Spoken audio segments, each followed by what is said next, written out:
I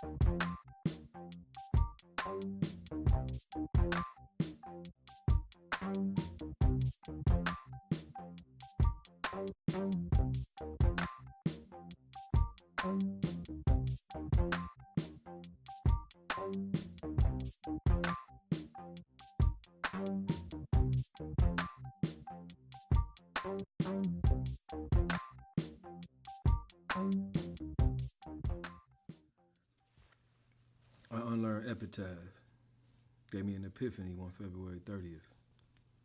Dreaming I probably was, sleeping I probably wasn't, lucidity inceptualized. I think the high catapulted me somehow. The stairs somehow had an ending but no finish, no finito, a beginning, but even the first steps didn't specify up or down.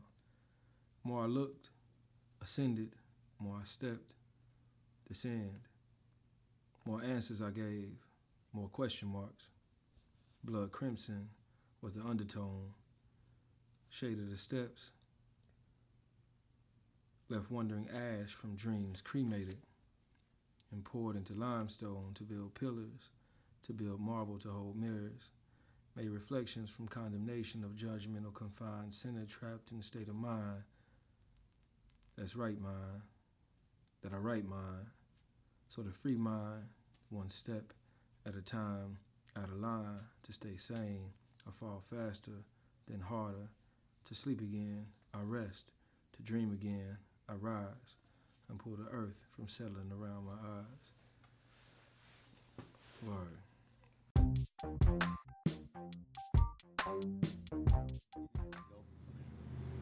When dreams lose wing and abandon him, what becomes a man? When all his yesterdays are rendered meaningless, his culture shattered, icons stomped on, heroes ridiculed, when over and over he's hammered, chained to a life of drudgery, till his soul loses the will to fly.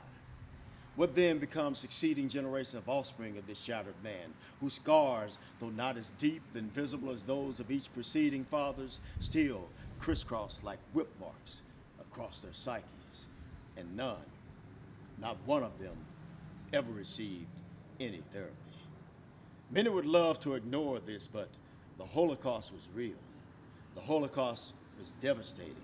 The Holocaust is ongoing here in Black America, where the victims, after ingesting the poisons for so long, have incubated and now help propagate the horror. For only we know how to sweeten that haterade just right, so that our offspring and neighbors willingly join and learn to savor the self-loathing. Thus words like pimp, thug, bitch, my nigga emerge from our mouths like praises now. That is the true tragedy and power of this Holocaust. It's not just an event. It has gone on for so long and become so deeply entrenched that it's now morphed into a lifestyle. What I want to know is, how do we African American males regain direction when we can't recognize the schizophrenia in our role models and won't even admit to ourselves that there's something really wrong in here? That the indifference, the violence, the self-destruction of outward symptoms of a deep, dark inner malaise. Years ago, there was an experiment conducted with an all-white class of third graders in which they were separated by eye color. The brown-eyed kids were constantly praised, the blue-eyed kids continually belittled. Within 4 days, the grades and the demeanor of the blue-eyed kids deteriorated. Now, if 4 days can have an effect, imagine the impact of 400 years of you ain't shit. Your fathers never accomplished. Is there any wonder that the African American male today has got a lot of bad habits? Habits that when passed down from generation to generation to generation now seem inherently cultural and normal. It's called learned helplessness. When victims are forced to endure unrelenting abuse from which they feel powerless to escape, hopelessness overtakes them. And even when afterwards they are able to make better choices, they rarely do because they've already learned and passed that message on to their offspring that it ain't gonna make no difference. they gonna do what they wanna do. Abused people tend to abuse people. Kidnapped victims often identify with their captors, and if you're forbidden to read, to learn the language correctly, must instead learn how to talk from Bubba, how to act from Bubba, then it's damn near a given that your succeeding generation of offspring will speak fluent Bubba Onyx and accept the culture of the uneducated as ebonically normal. 400 years of abuse, emasculation, and miseducation cannot be made invisible by a now going on 5 or 6 decade flesh-colored band-aid.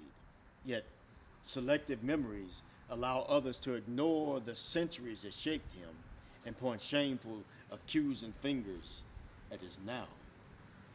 We, black men, must be ready to leap these tall buildings, smash through unconscious barriers, ignore the kryptonite placed before us, and learn to believe, truly believe, in ourselves again.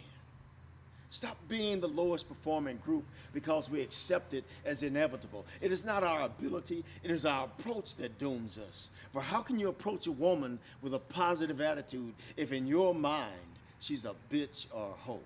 You need to know that she is your mirror, a soldier with bruised petals waiting for you to see clearly again, waiting for you to be the man who pins up proudly upon his dreams and goes forth to slay demons, waiting for you to remember that once upon a land, in a time far, far away, you were not a nigger.